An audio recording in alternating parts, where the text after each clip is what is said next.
All right, welcome back. Today, we're jumping headfirst into a really fascinating mystery, right from the heart of Kabbalah. We're looking at the huge difference between history's two greatest dream interpreters, Joseph and Daniel. We're talking about two incredible minds, but with two totally different methods, and really two completely different paths to uncovering truth. And this right here is the core idea of our entire deep dive. Think about it. Some truths, well, you have to build them, piece by painstaking piece, from all the broken data in our world. You assemble them from the bottom up. But other truths, they just arrive, complete, fully formed, dropping into your mind in a flash of total revelation. And that is the exact difference we're going to decode today. So here's our roadmap for this journey. We're going to kick things off with the question that starts this whole thing. Then we'll really break down Joseph's method. He's like a detective. Then we'll contrast that with Daniel's top-down revelation. After that, we'll unpack the mechanics with some fun modern analogies, map it all onto the mystical blueprint of the Sephirot, and then finally bring it all home to see what these two paths to truth mean for us. Okay, let's just dive right in. Our whole investigation really sparks from this one powerful question that's asked in the book of Zohar, the foundational text of Jewish mysticism. In Volume 1, page 196a, the ancient sages noticed something kind of strange. It's a subtle but absolutely critical distinction that honestly opens up a whole universe of understanding. So the Zohar asks this really sharp question. You remember the story with King Nebuchadnezzar, right?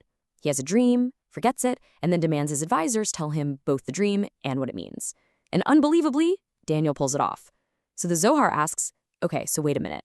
Did Joseph do that too? Did he tell Pharaoh both the dream and its interpretation, just like Daniel? And the answer is a profound, universe-shaking no. And why? Well, that reveals two completely different operating systems for seeing reality. So let's start with Joseph. I want you to really picture the scene. We're in Pharaoh's throne room, and the air is just thick with anxiety. Joseph gets pulled up from a dungeon. Now, as Pharaoh starts talking, describing the cows, the Nile, the stalks of grain, imagine that every single word is a fragment of data. Joseph just tunes out all the noise and listens only to these little pieces, and from them, he starts assembling a coherent pattern from the ground up. You see, Joseph's process is incredibly methodical. It's analytical. He operates just like a master detective. First, he has to hear the testimony. Those are the words of the dreamer. That's his evidence. Then he analyzes the symbols, the cows, the river, the grain. He structures them, puts them into different levels of meaning. And only then, after all that work, does he articulate the final, coherent interpretation. He is literally building understanding from the data he's been given. This right here, this is the key phrase from the Zohar that explains Joseph's entire system. Let's break it down. Yosef istakel, Yosef istakel. It means he looked intently. He perceived with this deep, penetrating insight. And where did he perceive from? This is the crucial part. Migu melula de paro, migu melula de paro, from within the spoken words of Pharaoh.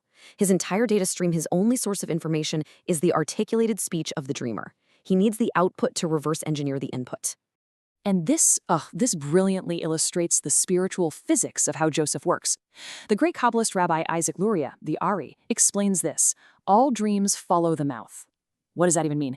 It means the act of speaking a dream, of giving it words. It gives it a tangible structure, a vessel. Here in our physical world, it crystallizes the dream. And once it's spoken, it exists in a state that can be decoded. And Joseph? Well, Joseph is the absolute master of this interface, the space between the unformed dream and its spoken vessel. Okay, now let's totally shift gears and contrast this with Daniel. The scene is completely different. It's the middle of the night. Daniel is totally alone in this vast, cosmic silence. No one is telling him a story. Instead, the dream and its fully explained interpretation descend into his consciousness at the exact same time, like a single, complete package of information downloaded from a much higher source. The language here is everything. Just listen to the passive voice. The secret was revealed to him. The Aramaic is razageli. The mystery was uncovered for him. Daniel isn't a detective piecing together clues. No way. He is a pure receiver. He's a vessel. He doesn't need the king's words because he's getting a direct download of the original source file straight from the server of creation itself. He isn't reconstructing. He's receiving a pure revelation. So we have these two completely distinct modes of knowing, right? Construction versus revelation. And to make this really concrete and have it click for us, we can actually map these ancient mystical ideas onto some modern analogies from technology and even from video games. This is going to help us really grasp the cosmic engineering that's at play here. So we can frame these two approaches in a couple of modern ways. On a more professional level, you can think of a system analyst versus a root administrator. And on a more playful level, which I kind of love, think of a detective piecing together clues versus a visionary who's just been given a cheat code. Let's explore both of these. Okay, let's start with our cosmic engineering analogy. Think of Joseph as this absolutely brilliant systems analyst. He doesn't have root access to the divine server where the dream actually came from. He can't see the source code. All he has are the system's output logs, which in this case are Pharaoh's spoken words. His genius is his incredible ability to take these logs and reverse engineer the entire event. He literally reconstructs the truth from the bottom up. Now, Daniel, on the other hand, well, he's the system administrator with the highest level of clearance. He has root access. He doesn't need to analyze any logs because he can bypass all the firewalls and go directly to the server. He gets a direct data pipeline from the source itself, receiving both the raw event data, the dream, and the fully decoded interpretation in one simultaneous, unmediated flash. Now for the video game analogy, which just makes it so clear. Joseph is playing the game in detective mode. He's got to find the clues, he has to interview the witnesses, Pharaoh in this case, and manually piece the whole puzzle together. It takes a ton of work and skill. Daniel, though, he's entered a cheat code. He's got cheat code vision. Instantly, the entire level map, every secret, the final boss solution, it's all just revealed on his screen. It's a total, complete unlocking of hidden information. So these analogies are powerful, they're really helpful, but they're pointing to a much, much deeper reality. The Kabbalists describe the entire architecture of creation and of consciousness through a model called the 10 Sephirot, these 10 divine emanations. And understanding where Joseph and Daniel are plugging into this cosmic blueprint, well, that's the ultimate key to unlocking this whole mystery. And boom, this slide right here is our master key. Joseph's entire way of working is aligned with the Sephirah of Yesod, which means foundation. Think of Yesod as the funnel that gathers all the higher energies and channels them into our manifested reality. Daniel, though, is tapping into a much, much higher bandwidth. His prophetic influx is coming straight from the realms of Binah, which is understanding, and Chokhmah, which is wisdom, the very source of intellect and consciousness itself. Let's go a little deeper into Joseph's path. The Zohar actually calls the righteous person, the tzaddik, Yesod Olam, the foundation of the world. And Joseph is the absolute archetype of this. He operates at the level of Yesod, that great interface right before our physical world. This is the realm where all the patterns become concrete and organized so they can manifest. Joseph is simply a master of reading these manifested patterns. Daniel's path is fundamentally different. His prophetic vision just bypasses all those lower, more structured channels. He receives a pure, totally unmediated transmission directly from the highest intellectual faculties of creation. Chokhmah, which is like the pure flash of an idea, and Binah, the deep understanding that unpacks that flash.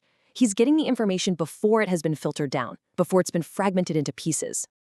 And this is exactly why the numbers in these dreams are so incredibly important. They are not random. The 7 fat cows and 7 lean cows in Pharaoh's dream, they correspond directly to the 7 lower emotional sephirot. The 2 dreams themselves, that signifies duality. The 3 branches in the cupbearer's dream, that hints at the 3 pillars of the tree of life. These dreams are literal blueprints of the structure of reality. We can even think about this whole thing in terms of color. Joseph's constructed truth is like the rich, complex colors of our world. The green of the fields, the blue of the Nile. It's beautiful, but it's built from a combination of elements. Daniel's revealed truth, that's different. It's the color of pure, unrefracted divine light before it even hits a prism. It's brilliant white, radiant gold, or just utterly transparent. It's the single, pure light from the source. So here's the crucial point. The Zohar isn't trying to say that one method is better and one is worse. Not at all. What it's revealing to us are 2 essential, fundamental, and totally complementary paths to accessing truth. One is about building meaning, and the other is about receiving vision. And this is where this ancient text becomes deeply, deeply personal for all of us. Because we all walk both of these paths. There's the path of Joseph. That's the way of the scholar, the scientist, the detective. It's when we meticulously gather data and build our understanding piece by piece. And then there's the path of Daniel, the way of the visionary, the artist, the prophet. That aha moment, that sudden insight that just arrives, fully formed, and rearranges everything you thought you knew. And so we'll end by turning this whole teaching into a tool for your own self-reflection. In your own life, right now, which dream reader are you more often? Are you the one who patiently builds truth from all the fragments of the world? Or are you the one who stills the mind and just waits for that complete vision to be revealed? Thank you for joining us for this complete journey through the Pardes. We hope these ancient truths help you and your family improve your own dimensions this week. If you enjoyed this full chapter deep dive, please like, subscribe, and share which part of the journey touched your soul in the comments. We'll see you in the next chapter.